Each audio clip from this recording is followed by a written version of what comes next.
found a common pattern in a lot of my thoughts recently. And that's this concept of neutrality between our thoughts, feelings, and emotions. This concept of a neutral thoughts has been really taking up a lot of brain space lately. And it made me realize that I've been beating myself up a lot for thinking or feeling certain things. And even though I coach women and I educate on this specific topic on a regular basis, I still struggle with it. So if you are someone who struggles with beating yourself up for the way that you think or feel or react, I want you to know that you are so not alone. If this is your first time hanging out, welcome. My name is Karleigh Saunders. I'm a confidence and abuse recovery coach. So today we are talking about the fact that our thoughts, feelings, and emotions are neutral. There are no good or bad thoughts. And this idea of beating ourselves up for how we think, for how we think and feel is actually doing more harm than good. And today we're going to be talking about why you need to feel your freaking feelings. We get to this place where we give everybody else the human pass, right? Oh, well, you know what? They're human. They've been through a lot. They should just, it's okay. We're not going to beat them up for thinking this way or having that reaction. But do we give ourselves the same grace? No, absolutely not. We have to be far more up here than everybody else. We're not allowed to have those thoughts and feelings. We're not allowed because we either don't deserve to, or we're just not allowed to, or feeling those things is just so terrifying that we don't even want to think about it. So we stick with the belief that we're not allowed to. I mean, am I calling anybody else out here, or am I just speaking to myself? This has got to stop. This thought process of beating yourself up for just the way you think and feel is hindering your progress in more ways than one. You're wanting to grow, you want to heal, you want to move forward, but you're going to stay stuck because you continually believe that you're not allowed to think any differently. When I was thinking this through and trying to get to the root of why this is a thing and why I've been coming across this so much, I realized it's because we feel like we shouldn't have certain emotions, like we shouldn't feel or think a certain way. We have deemed certain thoughts, certain feelings as good or bad. Now, this comes from the fact that we have been gaslit a majority of our lives. Now, if you have not seen my series on gaslighting, I will make sure I link that playlist right here. Gaslighting is when you are told that your thoughts, feelings, your emotions are wrong and that you shouldn't have them. This is because other people were more important for a majority of our lives. If you've been in an abusive relationship, your life was less important than their life. Therefore, their thoughts, feelings, and emotions were 20 times more important than yours could ever be. And that's just the tip of the iceberg. A lot of the times, especially for the generations prior, we were taught that we weren't allowed to make other people uncomfortable with our thoughts and feelings. It was up to us to be quiet, to be respectful, to be seen and not heard. So it really doesn't come as a shock that it's difficult for us to express ourselves now and think that we're allowed to have these thoughts and feelings. But here's a reality. Thoughts, feelings, and emotions are not good or bad. They are neutral. And here's the other thing. Just because we have a thought doesn't mean we have to act on it. Now, I am someone who has gone through a lot, and there are quite a few people in my life that I have thought some not wholesome things about. And I used to beat myself up for that a lot because I was just like, oh man, that's making me as bad as them and all of this stuff. But just because I thought something doesn't mean I have to act on it. That is called impulse control, my friends. And that is a normal human skill that we have to have. Just because I'm thinking unwholesome thoughts about the things that I think someone should do or the things that should happen to them does not mean that I have to act on it. It doesn't mean that I'm going to go out of my way to make that thing happen. Does that mean that I should sit and stew over all of those things that those people should do? No. But this does mean that when the thought comes, I can go, oh, hey, they suck. Not going to lie, having not great thoughts. And that's okay because I'm human. And then going about the day. Versus, oh my God, I am such a horrible person. I can't believe I even thought that. I can't believe that sort of thing would even cross my mind. I can't believe that I would ever want to cause harm to the person that caused me harm. You are human. And you are allowed to have human thoughts. You are allowed to have a human existence without constantly beating yourself up about it. By beating yourself up about these thoughts, you're only bringing more attention to these thoughts, which is only highlighting them more in your brain.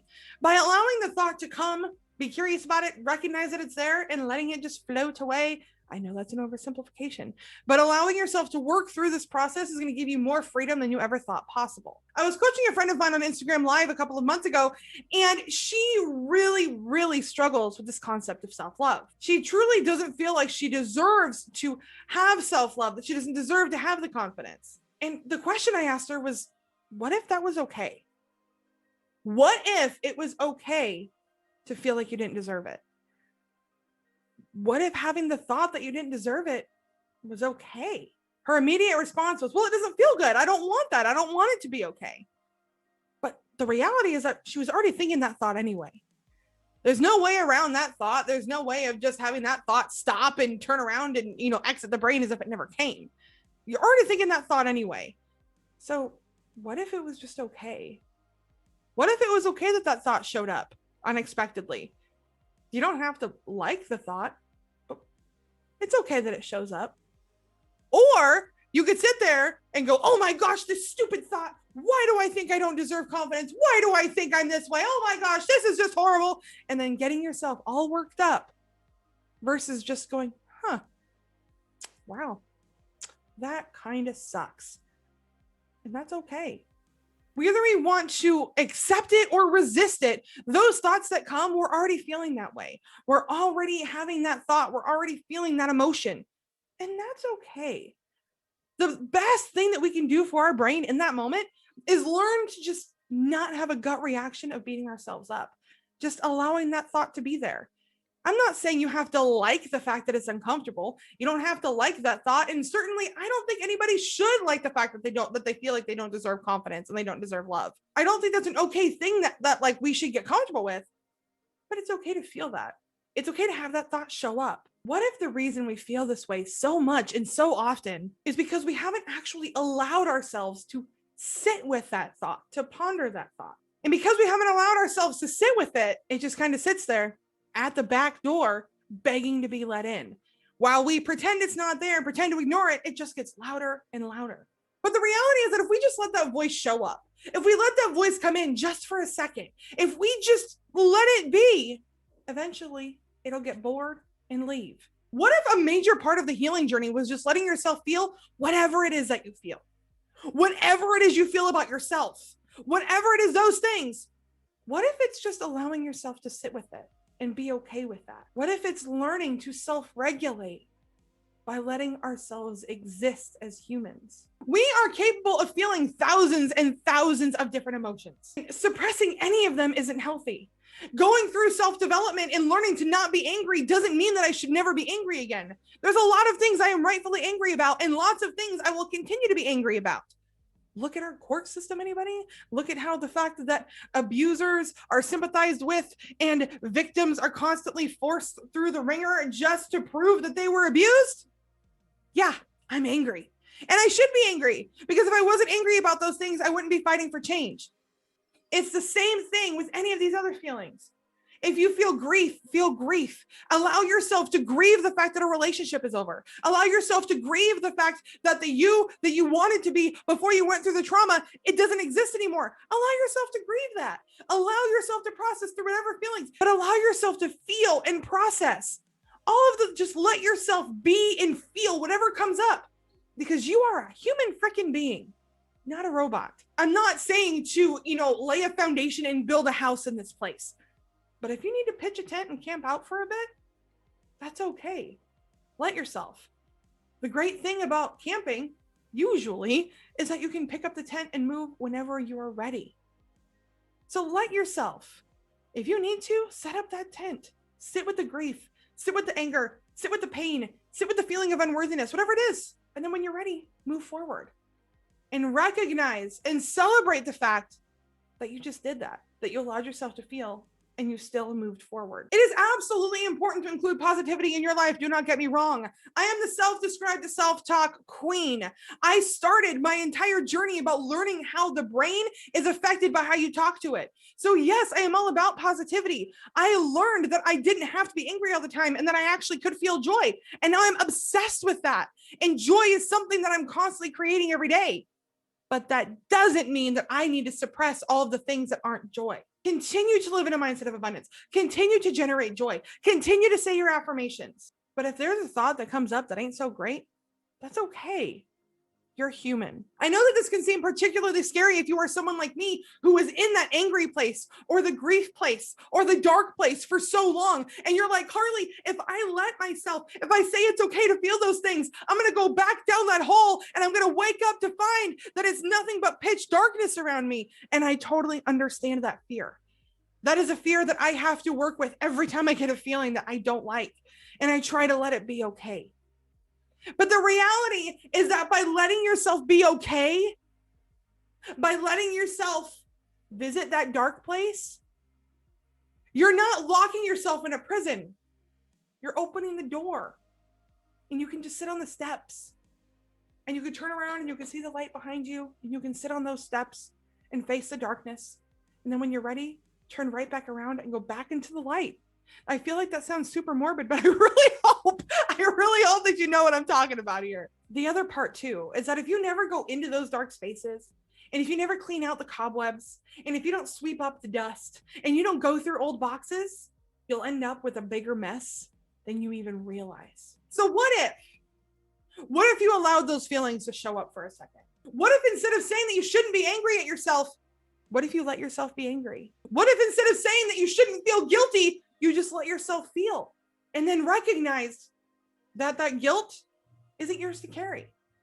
But if you're so focused on the fact that you don't want to feel guilty, you're never going to come to the realization that the guilt was never yours to begin with. Sitting with and recognizing thoughts, feelings, and emotions is extremely important. One of the greatest things that I have learned is that we are resilient. When things happen to us, we come back stronger. Does that make it okay? No. And frankly, I absolutely hate the phrase that what doesn't kill you makes you stronger. No, what didn't kill me gave me a buttload of trauma and a therapy bill that I hope I can afford someday, right? So I am not saying that, oh, I'm so glad those things happened to you because you're so strong now. No, what I'm saying is that you have the ability to come out the other side. Even if you go into that dark place, and even if the door slams, and even if you feel a little lost, now you know the door is there and you can look for that crack underneath. You already know now, like you already have the ability to come back out of it. So take advantage of that. It's only after these moments for myself of radical acceptance of everything that I am, including my humanness, including my emotions, my thoughts, my feelings, that I've experienced actual peace. Being able to work through these things and being okay with these things has been so beneficial for me because I was able to go, you know what? All of these thoughts that I was haunted by my whole life, I can look at them and I can smile. And I can go, you know what? You don't own me anymore. And that is the most powerful thing I've been able to do for myself. Accepting your humanness is nothing to be ashamed of. In fact, it's really freaking beautiful. If you're wanting more guidance on this, go to karleighlyn.com/111 and you're going to find the transcript to this video where I list some journal prompts at the end. That's karleighlyn.com/111. I will make sure I put that link in the show description as well. So that way you have access to those prompts and you're able to work through this more because boo, you deserve that. And I'm also going to leave right here a video that's going to help you on your abuse recovery and self-acceptance journey. Thank you so much for hanging out with me, and never forget that you are strong, you are capable, you are intelligent, and boo, you are so freaking worthy.